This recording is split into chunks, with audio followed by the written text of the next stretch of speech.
obstacles and reach your goals? Well, the topic for today is embracing the challenges of change. Our guest will be answer all these questions and much more. He's the coordinator and more than 30 branches of the Brahma Kumaris World Spiritual Organization. He has been practicing and teaching Raja Yoga meditation over 45 years. He's the author of several books related to development of human values. He has conducted over 1,000 talks, courses, and workshops in Australia, India, USA, Europe, and Latin America on stress management and positive consciousness, and much, much more. He also worked as an international consultant in strategic management and leadership development. So now, it is a great pleasure to welcome Ken O'Donnell. Okay. Very welcome. Okay. Yeah, thanks so much, Veronica. Shanti, everyone. Let me see the gallery of people here. Let me see if anyone's on with the gallery. Ah, yes. Now I can see different faces. Let me see. Yes, yes. Valerio Calgary is there too. There's different people from different places also. Okay. And this, I believe, was an initiative originally from Anthony, was it? So someone, it seems like the original invitation, he was mentioned somehow that he was involved with Anthony Strano. Of course, he obviously is not around at the moment in that body. He's somewhere else. But I think the whole idea of embracing change is, I mean, there are different levels, right? There are things like, for example, why I was late. There was a situation that came up that I had to, that was completely unexpected, that I had to make an immediately a decision on. But I think what happens is if we are like not, it takes training, of course, but to have the right decision, to see exactly what to do in an unexpected situation, that requires a bit of practice. Because most people are impulsive when something different happens. And we have difficulty of dealing with different people, and we have difficulty of dealing with different situations which were not in the plans. And the only way that I can see around that is to train to be able to be swift in reacting properly to something. Unfortunately, I was able to just make the right call the right person, and to defuse something which could be potentially, quite big. So I was able to do, because I just remember, Baba, okay, Baba, this has happened. Let me see what I can do. I know that when I think about change, and then let's think about it at a sort of a bigger level. There are always, I once did a study of actually an interpretation of a book which was very famous in history, called The Prince by Niccolo Machiavelli, an Italian sort of, I guess, politician philosophy. I don't know. But basically, he showed, and he sort of made a very correct interpretation of how things work in Kali Yuga. That there are three variables when you're trying to look at how resistance to change. And I'm going to talk about that. He didn't say what I'm going to say, but you can look at the way human beings work, and then we can look at the way we should do things spiritually. But he said there are three variables in a change. And so the resistance depends on those three variables. One is the political impact of a change. The second is the cultural impact of the change.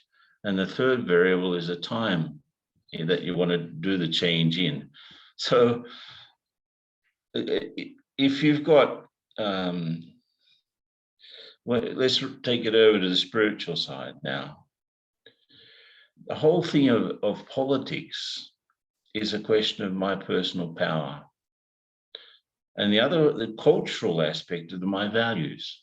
So if something's happened and it challenges my idea of how powerful I am as a soul and challenges my values, then the tendency would be to resist it. And if I try to do that change in a very quick amount of time, the resistance sort of goes up. So in order to be able to face anything, I need to actually develop my spiritual power and develop my virtues. And then I can face the things in a particular way. Now, the whole thing of spiritual power, if I look at the one aspect is the silence that I have to have. I have to develop my inner silence. I have to develop this experience. Just recently, I conducted a retreat for Turkey, actually. And it was just like going back to the basics, soul, God, and meditation. But of course, going very deeply into each of those topics, soul, God, and meditation. And of course, when we look at the deeper aspects of soul, God, and meditation, then we can really understand some interesting things. Like we saw that the values that we have as individuals are very much connected to the sorts of sanskars which are still active. And like today, I got a question from some people from Bristol in England. They said, how come we are still so much affected by our copper and iron age sanskars, the things that we developed in the later part of our story here on the planet? It's because they're constantly in contact with the things.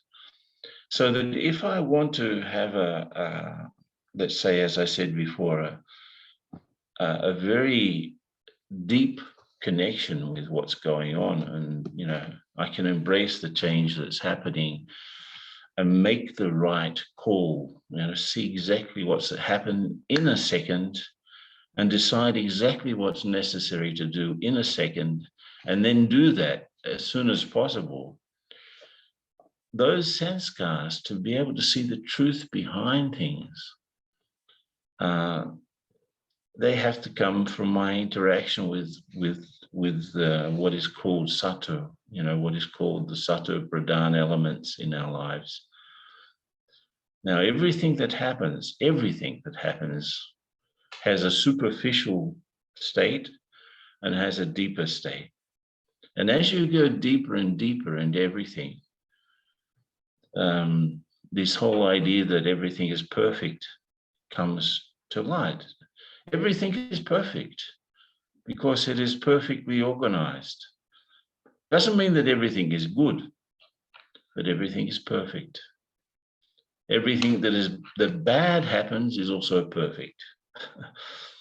Not good, but perfect, because it's exactly according to how it should be. Now, if I connect up with just the superficial level of things, the superficial level of people and everything, matter and people, is in its lowest state. It's in its tamo state. right? So if I connect with what is tamo, or let's say the lowest category of purity, that is like the superficial level of everything, then of course that will be playing on my own tamo qualities and sanskars. But if I can see behind that and I can connect up with what's true, then that will bring out what is true in me as well. So it really takes training, but I found that the only way that I can embrace different things that are happening all the time, like let's take this COVID situation, for example. There are different levels, right? At the superficial level, it's a huge problem. There are massive amounts of cases and deaths. I don't know how it is in Canada, but you've probably been accompanying in Brazil is just second place to the United States in terms of numbers of deaths according to COVID. So there's been 560,000 deaths in Brazil due to COVID. And I think in the United States, just a little bit more than that. Of course, India is probably going to overtake everyone. But if you look at it at a surface level, there's a lot of suffering, a lot of panic, a lot of fear, a lot of confusion. Should we get vaccinated, not get vaccinated? And of course, in that tamo pradhan state, fake news is easy to transmit and to clarify, and what to do. And there's a lot of confusion, even in the BK family. There's a lot of confusion about what to do, how to do it. In Brazil, we've had several deaths of very, very good, actually, teachers. One of them was a member of the board, and one of them was one of our best teachers. They left the body due to COVID. And of course, there's been several other cases too. But at least 3 deaths we've had, and I don't know, maybe 20, 30 different cases within the BK family. And of course, everyone gets confused by looking at what's going on and, this and that and the other. But if we go down deeper, we understand that there's a collective karma involved, obviously. The way human beings have been interacting with nature has not been at the best level, especially interacting with animals. And, the best description I've seen of COVID has been it's a piece of genetic excrement, to use not a very pleasant phrase, but it's like some rejected bit of genetic material. It's not even a life form, a virus. It doesn't have a life. It's just like it's like a seed waiting for some soil to grow in, basically. And the virus itself is 10,000 times smaller than a grain of salt, right? It's so tiny. And it's put humanity against the wall, literally. So how to embrace that sort of thing? It wasn't in anyone's plan. Everyone that I know had to change plans because of COVID. I myself, I had to go to Australia to resolve some personal issues in July last year, and still until now I can't go. So every one of us have had to adapt to something which was really, quite not planned. We can't go to India, for example. We can't go to our headquarters. We can't get that sort of sustenance. At the same time, we have this ability to travel without leaving our places. We are still in the same. For example, I'm sitting here at my desk in Baba Center, just talking to you, and you're all sitting in your different little houses here and there, and we're able to sort of share the moment. So we've had to adapt to also doing things online. So that's another change, right? But at the same time, there's this is like a superficial description of everything. There's a lot of suffering, there's a lot of confusion. Let's say some of our teachers and students have not been able to adapt to the change of doing things online. They haven't been able to adapt to sort of not being able to sit in front of a group of people and give classes. Some of our teachers are great in a classroom situation, but they're terrible on camera, for example. So that's another change that people would have to adapt to. So these sorts of things are just, part of the external picture, right?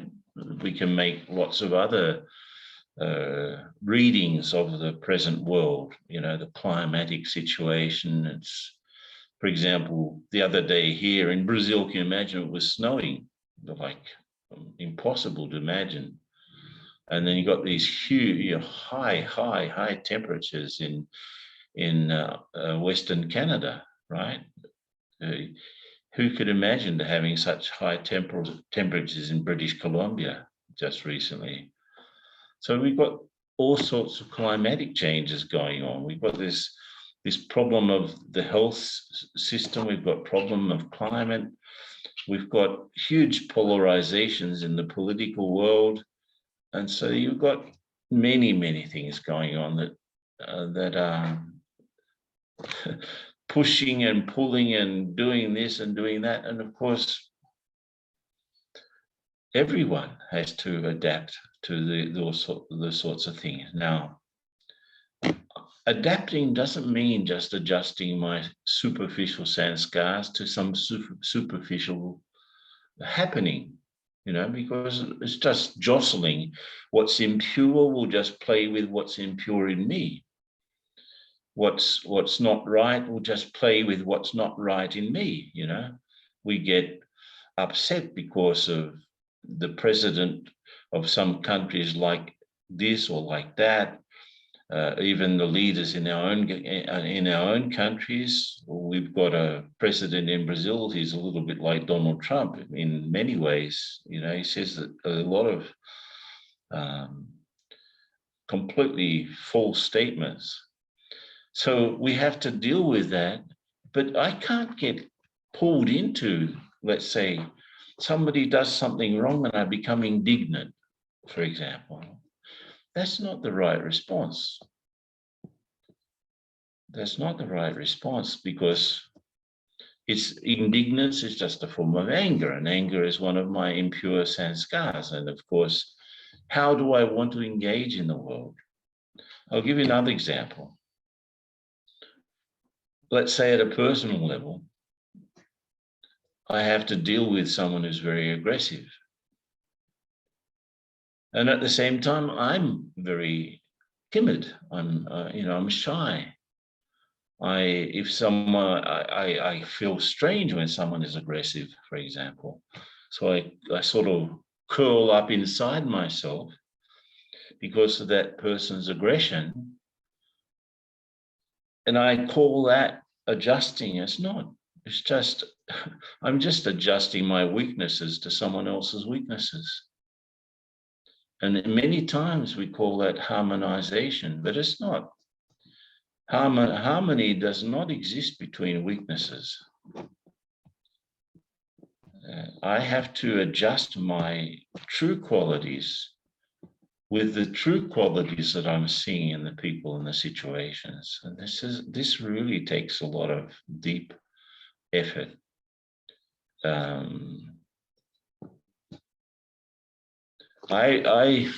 One of the things that I do is that I don't accept the superficial reading of something. I open my eyes a bit, Everything that happened, this again takes training. That if I want to embrace change, I have to change my perspective. And we've learned something very, very important, which is called Trikaldashi, having the vision of the three aspects of time. Now, something happens, but if I have a very narrow perspective that I'm so-and-so and I'm in this situation, and this situation is going on, I'll have a very, very narrow perspective and I can't see it.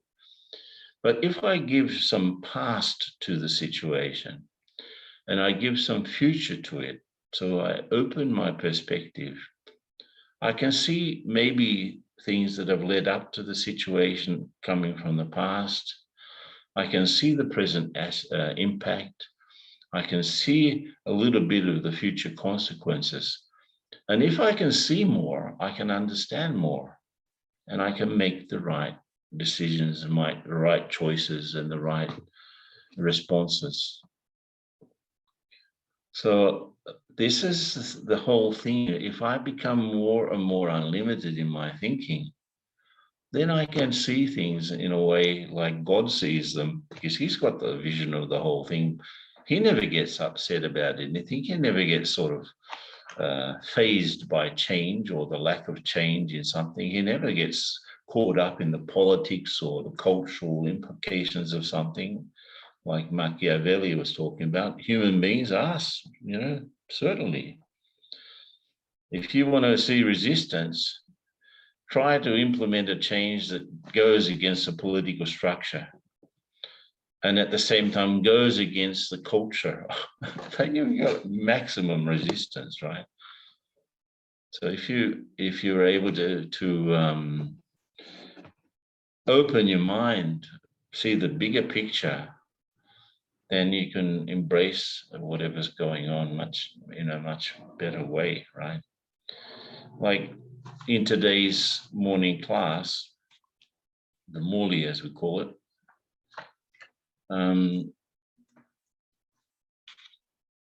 Baba was talking about body consciousness, right?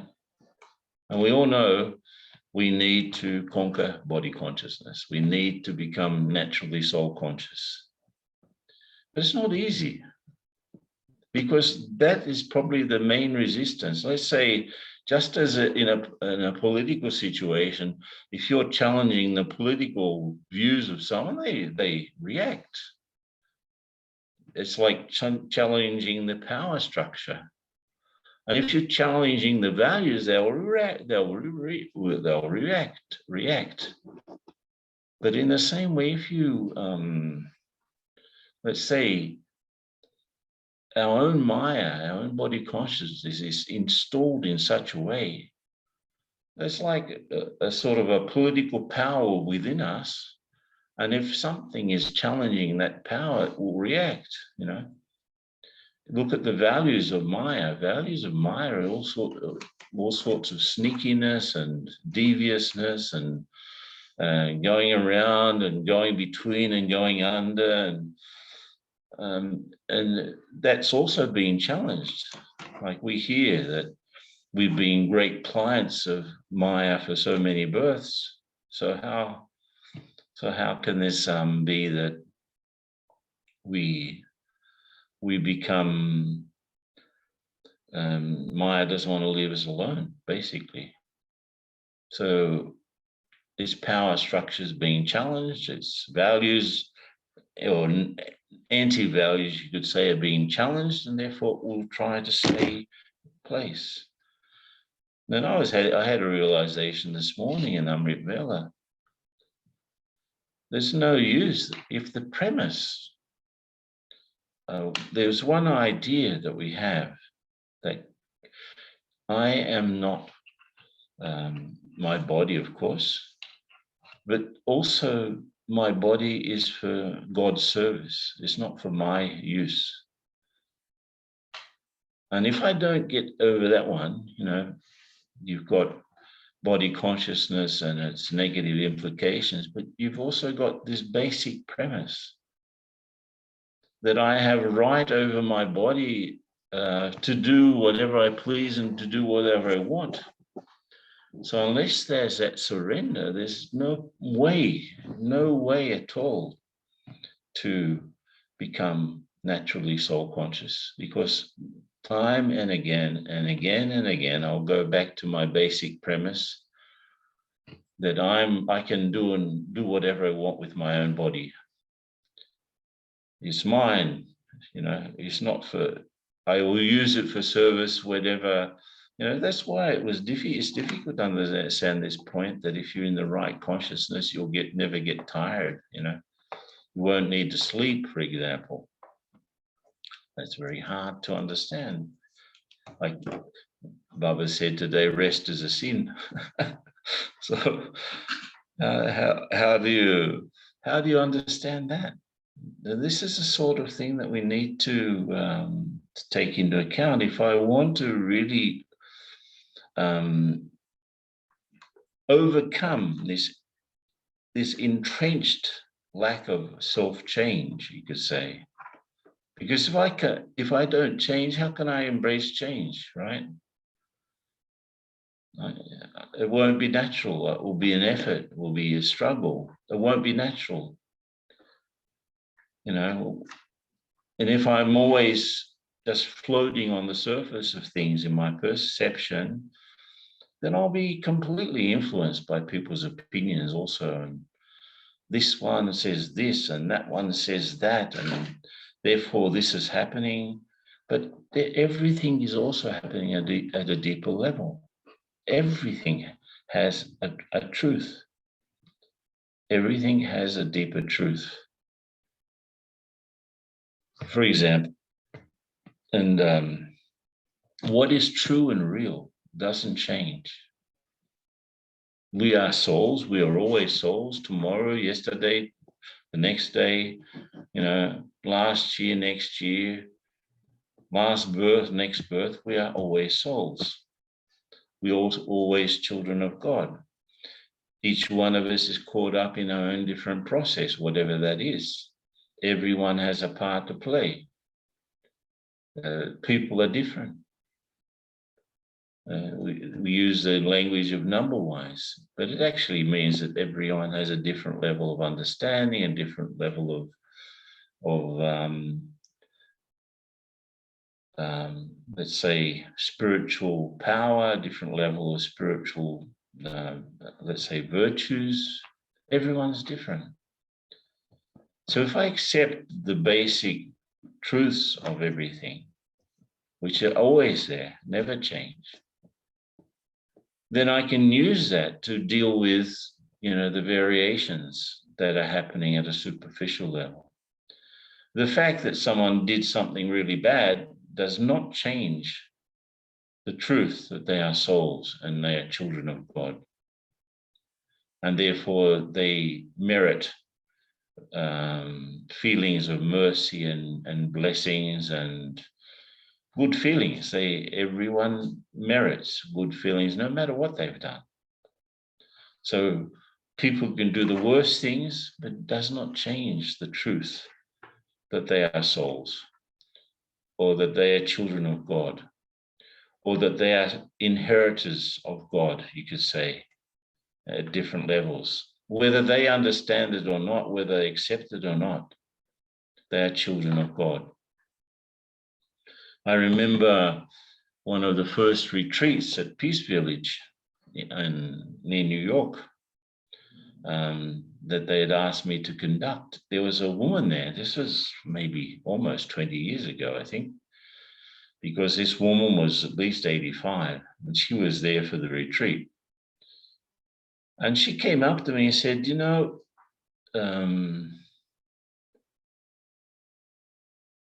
can I participate in the retreat because I don't believe in God? I said, okay, let's talk about that. And so I sat with her. It was an old lady, really fragile and speaking, with difficulty. And I asked her, why don't you believe in God? And she said, well, when I was a child, I was in a concentration camp in Nazi Germany. And they killed my parents and my brothers and sisters and many of my relatives. I was the only survivor of a big family. So I don't believe in a God who allowed that to happen. She was really quite positive about that. And I said to her, look, I don't believe in that either. I don't believe in a God who does that. Let me tell you about the God that I believe in, how I see it. So I described, how God is like a spiritual son and, just radiating benevolent rays. And he doesn't really interfere in the relationship that we have between us as souls and between us and matter. He doesn't interfere, but he's there as a source, and we can go to that source and we can take from that source. So this is the God that I believe in. And she said, really, I've never thought about it like that. So you see, you've got a situation at a surface level, a soul that has gone through a lot of suffering, I imagine. This is like 60 years later after the concentration camp experience, 60, I don't know how many years after that concentration camp experience. And she's been carrying this her whole life. And she's been reverberating in that sort of perception, right? Very narrow perception that I am this person, I went through this happened, this happened, this happened. And I started to tell her, no, we are much more than that. And God is much more than what you're thinking. So even behind this apparent resistance to accepting anything related to God, which she was saying, I'm an atheist. And I said, well, no, you can come and participate in the course and we can talk afterwards. And she took so much benefit. So just opening a little bit of the perception of someone, and they able to see the same situation that been carrying in their hearts for so many years. They can change their perceptions, see the same thing in a different way. And how is it that we can do that? Because we know what is behind what people go through. We know what is behind the different sanskars, the different characteristics that play on people's souls. We know what's going on. And because we know that, we can be more gracious with people. And, how can that person do such a thing, and you get upset, which shows absolute incapacity to embrace something different. But if I see behind that, we see the story of the soul going through, I don't know how many different lives and going through so many situations, and finally so many ups and downs, and finally they're opening up to receive a little bit of spiritual knowledge, then, everything becomes possible, I think, let me say, I'd written down some notes for this. I was saying one of the things that we need to do, I was talking about the power of silence, but the power of silence can only work if there's also the power of purity. Both of those things have to be together. You can't be impure and silent, not possible. You can't be pure and completely noisy also. We know that the internal noise is not, real silence is becoming quiet internally.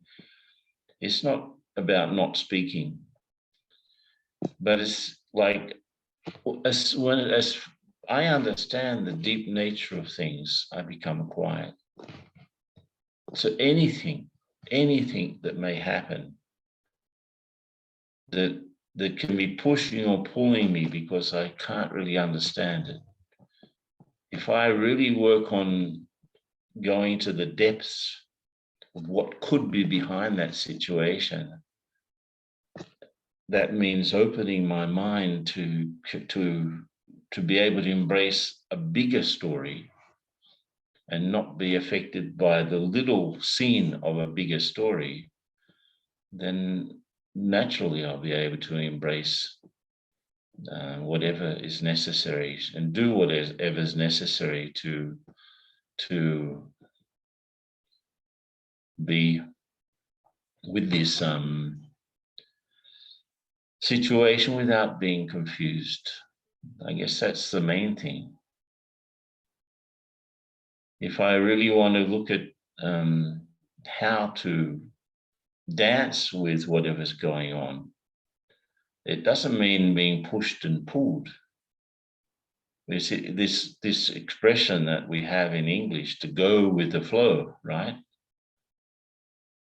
It's not an interesting proposition, because everything that flows normally flows downwards, right? So if you go with the flow and the flow is going down, you'll go down with the flow.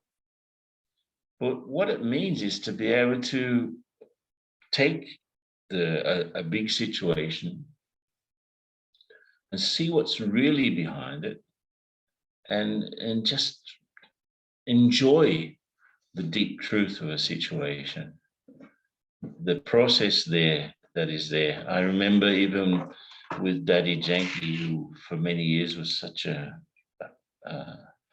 powerhouse for us, right?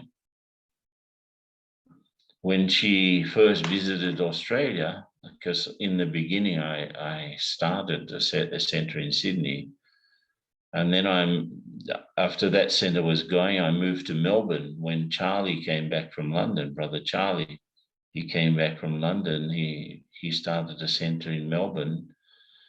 I went to Melbourne also to spend a year with him, and Daddy Janky visited Australia for the first time in 1978. Now, there was a situation where somebody in Sydney was defaming me, right? And I was really quite upset. I couldn't understand what have I done to deserve that, right? And then I spoke to Daddy. I spoke for about 15 minutes. Daddy, this happened, that happened, this, and I went into the whole story.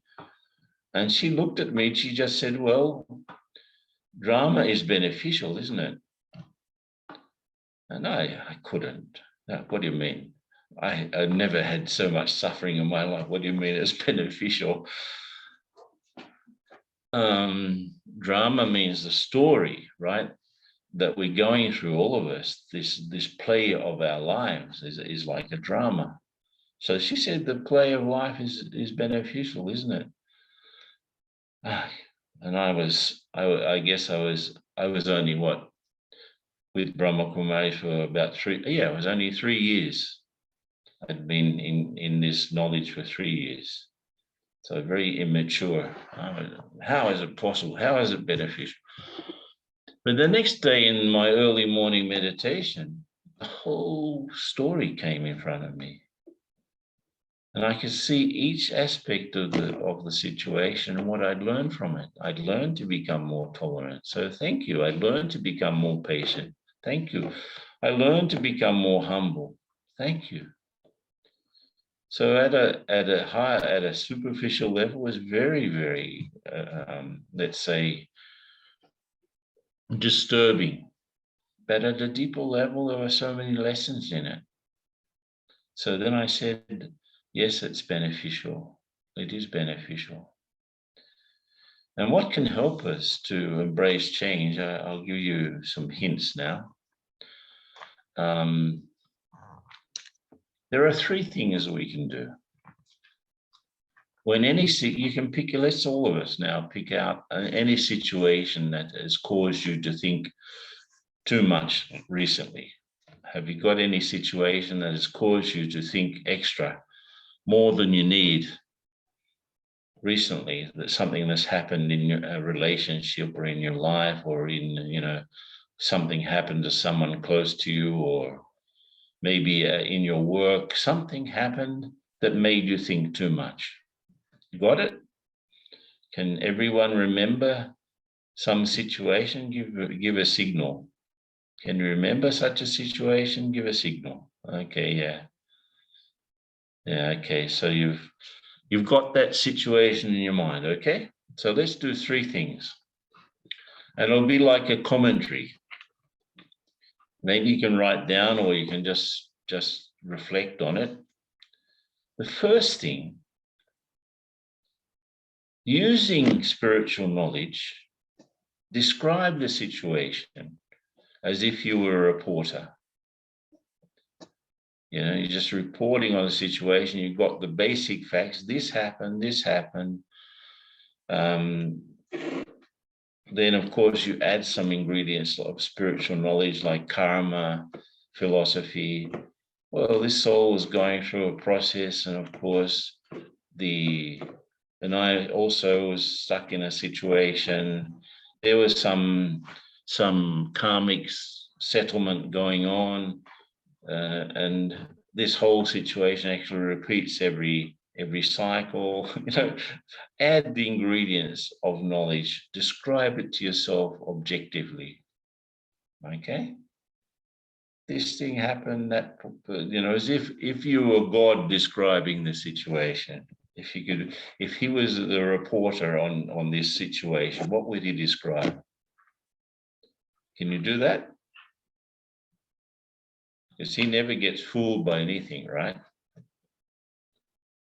Got it? A few sentences. Well, this happened, that happened, because of this, because of that, souls and matter and this and that and karma. So you got the whole thing described, yeah? The situation's in front of you. Now, just appeal to your connection with Baba, with God. Just bring him in front of you and ask, what do you feel about this? What's your feeling, if you have any feeling towards this? And of course, that will start to bring up in you feelings of mercy, feelings of benevolence, feelings of you know, detachment, right? So if you were looking at the situation that you've just described with knowledge, and now you're trying to evoke the feelings that God would have towards that, what compassion, what mercy, what benevolence, what unlimited perception would he have towards that, yeah? So try to feel the same way that he would feel looking at that situation, as if you're a completely detached observer. That situation happened, and these are my highest possible feelings towards it.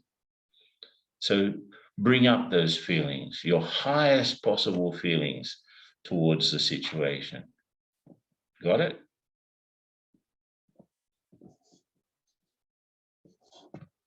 Okay, the third thing.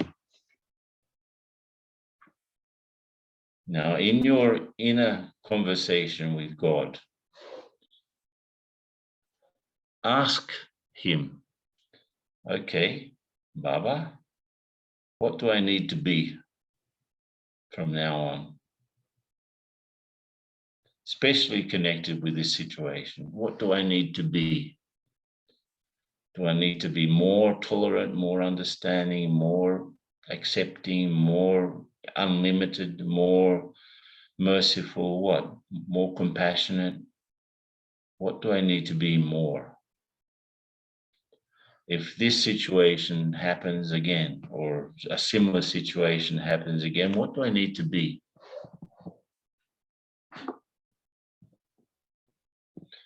And okay, you got an answer to that? So be that now. I am now in front of the situation. I am the ocean of mercy. I'm the benevolent one. I'm seeing the three aspects of time. I'm the detached observer. What do I need to be? And be there for a few moments. So in this way, what do I see objectively? What do I feel in the most elevated way?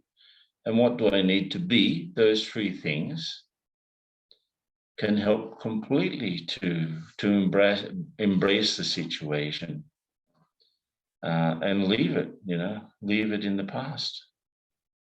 And it also trains you for similar situations that may come up, Even today I was having a talk with someone about being impulsive, Impulsive behavior is the exact opposite of being able to embrace change, right? It's sort of a negation of what's necessary rather than accepting of what's necessary.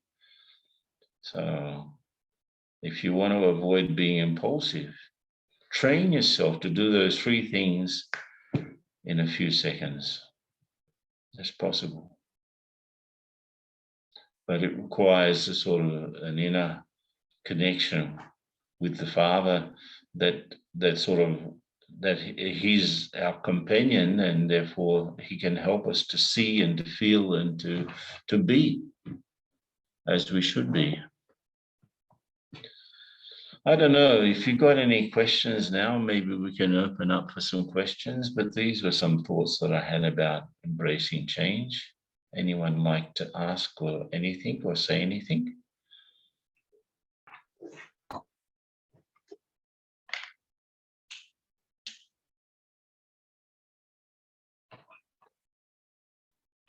Got it? No one? Don't be shy. I just want to also check if people have been understanding me.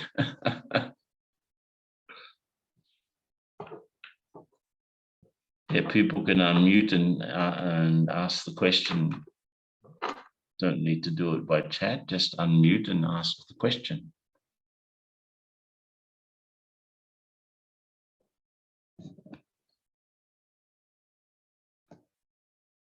No, don't be shy.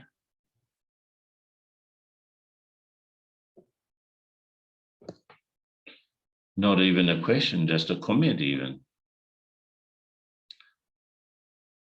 Maybe I've got a question. What is the point that that touched you from what we've been discussing?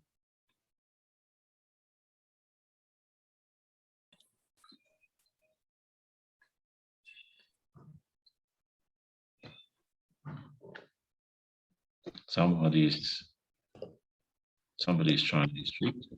Hi, sorry, I can cut in. So I think the part that touched me the most was kind of the story you mentioned about the woman who had dealt with the concentration camps, and she kind of was on her last straw with connecting with God. And I wanted to clarify your response. So you said that instead of thinking of God as intervening throughout our day-to-day, we should kind of think about thinking about him as just a source. Is that what you meant? Kind of like a source to tap into, rather than thinking that he's the cause and effect of, things that happen throughout our day? That's right. The thing is that the God that people believe in or not believe in is it's as if I were God, what would I do? It's like human beings have created a figure which, may not, let's say the closest connection that we can make is the sun. Let's say someone is locked in a dark room, inside of a wardrobe, inside of a closet, and they're complaining about the lack of light. It's not a problem of the sun, it's a problem of where they are and how they are. So each one of us is let's say, locked in a perception that may not include God as he really is.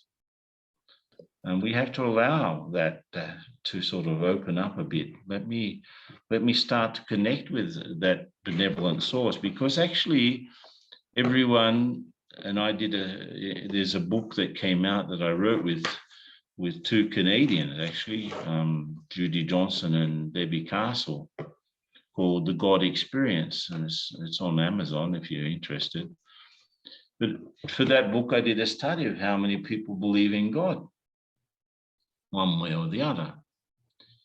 And about 70% of the world's population, to tell the truth. They all have an idea, and a lot of those ideas coincide. And one of the basic ideas is that God is actually a benevolent source rather than an intervener or an interferer. So let me open up for that sort of possibility, and things may start to change in you in a positive way. Anyone else? Rose, is that okay? Yeah, no, it was perfect. Thank you for that. Okay, great. Anyone else? Anyone Hello. else? Hello, who's saying hello? This is Renata. My name's Renata. I'm Ah, in Renata. Vancouver Island. Thank you so much. I found it really helpful to hear about the to remember that there's always two levels of things happening and to look at the deeper level. That's a really good reminder for me. And I guess the trick for me is like, how do I slow things down to remember to look at the deeper level? Well, the first thing is to know that there always is a deeper level to things. Mhm. Everything that happens has a deeper reason, and it's the working out of something. It's a balancing out of something. Mhm. That if it didn't balance out that way, it would have to balance out another way.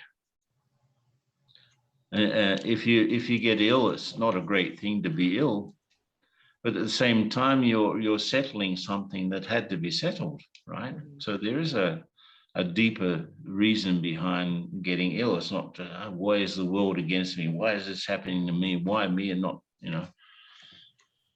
we corrode our own immune systems by weak and negative thinking. We corrode it. And so let me strengthen my perception of myself. In a deeper way, we can't protect ourselves. This idea of God being a protector is completely erroneous. The protection is not something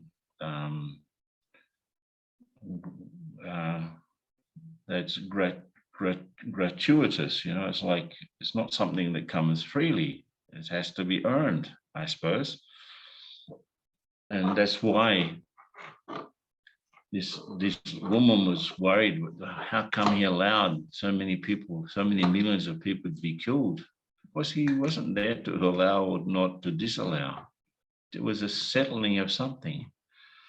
And they're settling at an individual level, there's a settling at a collective level, like when 100 people in a plane die together, there's some settling going on there for sure. That had to be, when someone dies, for example, there are two sides to death. And if the soul goes from one body to the other, the soul on one side, there's a family crying and grieving and so on and so on. But on the other side, there's a young mother who's recently starts to feel some movement in the womb, that the soul has arrived there. So leaving on one side, everyone weeping and wailing, arriving on the other side, and everyone's so happy, So let's look at the big picture. Both are part of the sides of the same coin. So let's look at the whole coin and not just half of it. Yeah. What else? Shanti, Brother Ken. This is Anu from Vancouver. Hello, Anu. So nice to listen to you, and definitely that's a deeper meaning. We have to always remember that. But I was thinking when we are in that grief, the suffering, whichever way it comes, is not only physical, mental, settlement of accounts. We don't want to come out of that dark room actually. Or so answer is meditation, definitely, to increase the stamina. But is there some tips you can give, like how to little by little, drop by drop, fill in with that power and come out? Well, I think the whole thing of the lack of self-worth, the lack of self-respect, one of the most let's say, negative forms of the lack of self-respect is that one, that you want to punish yourself. So I don't have respect for myself. I don't deserve to be in a better place. So let me try to make the most out of this dark room. Of course, it's just an illusion, right? If I start to work on self-respect, I have value. At a superficial level, I don't have much value, but at a deeper level, I have these qualities, which are the same as God's qualities. So let me start to value myself. But if I stick at the surface level, when I don't, nobody loves me, nobody cares, nobody can help me. I have to go through this. It's the burden that I'm carrying is part of the deal. And let me suffer, let me suffer, let me suffer. But in fact, it's because I don't know myself. Okay, meditation is one thing, but the beginning of meditation is to know the real self. And just to remember that, yes, at a deeper level, I have the same qualities as God has. Not to the same extent, but certainly the same quality. The quality of God's peace is the same as the quality of my deep peace. The quality of God's love is the same as the quality of my deep love. So let me start to enjoy my deep qualities.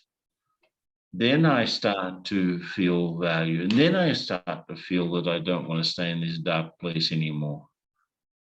That's beautiful. Okay, so the deeper level, I have to always look at myself. That's what is missing. That was really nice connection. I think I was not seeing. So at the surface level, if I am, then the self-worth maybe always. No, the sense of self-worth breaks the shell, let's say, so that you can go deeper. Right. Okay. Thank you so much. That was really beautiful. Anyone else?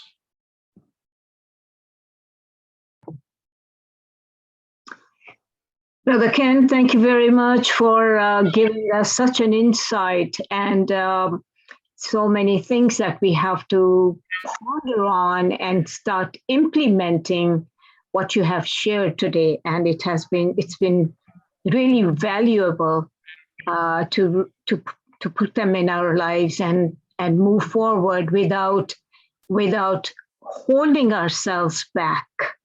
At times, although you know some of the things, but you just forget and you keep thinking of the wrong things, doing the wrong things. And I think that it has really been an eye-opener, what you have shared today. And I really thank you very much for all that. Thank you. Okay, good.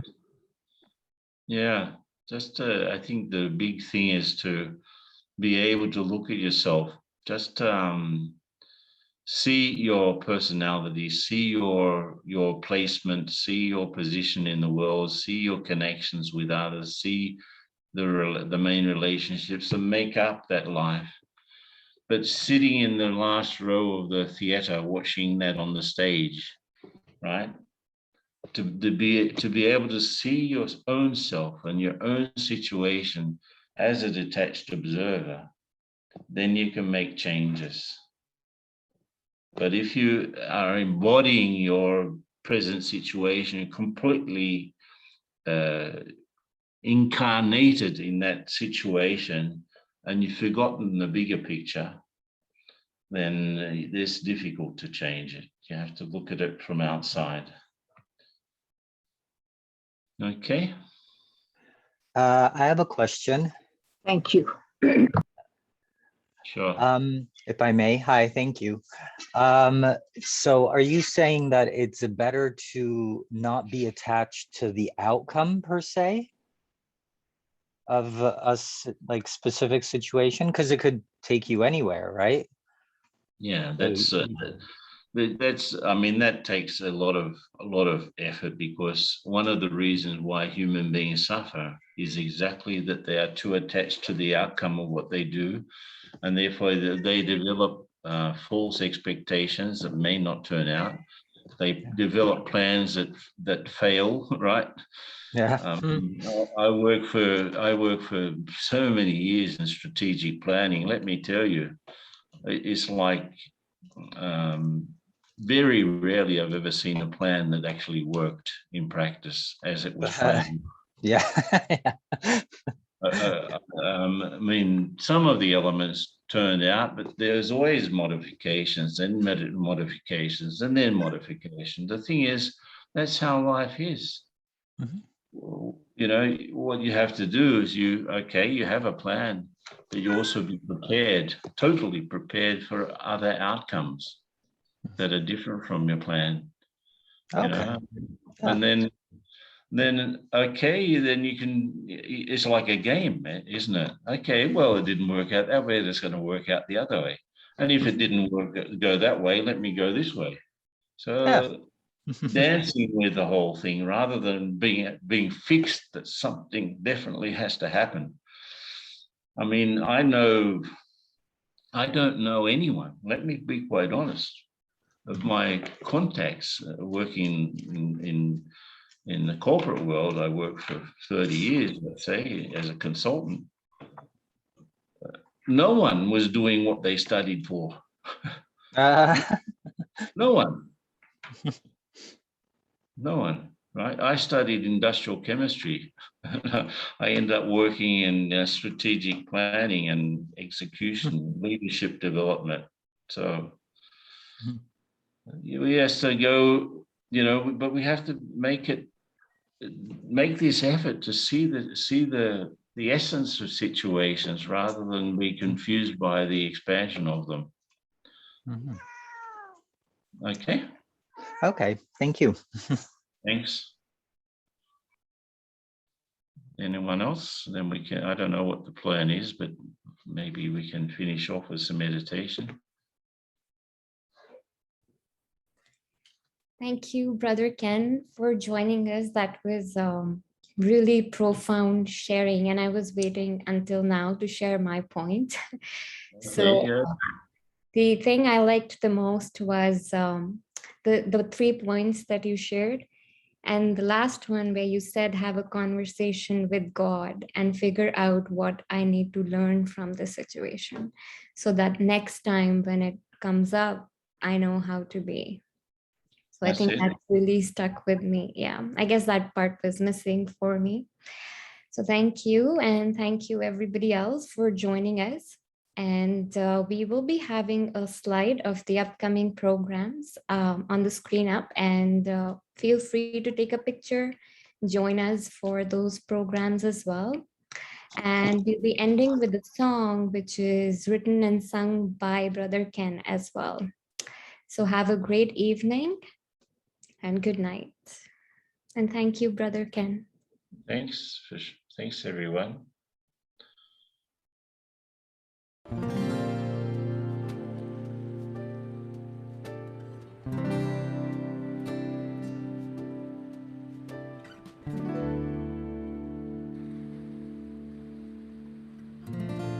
You came to me with the world in your hands, wanted so much that I understand. My billowing heart waits to be filled, to sail the winds of your love. Whispers of truth flowing through me, threading a beautiful tapestry. Lost in this moment, lost in your light, I fly on a feeling of hope.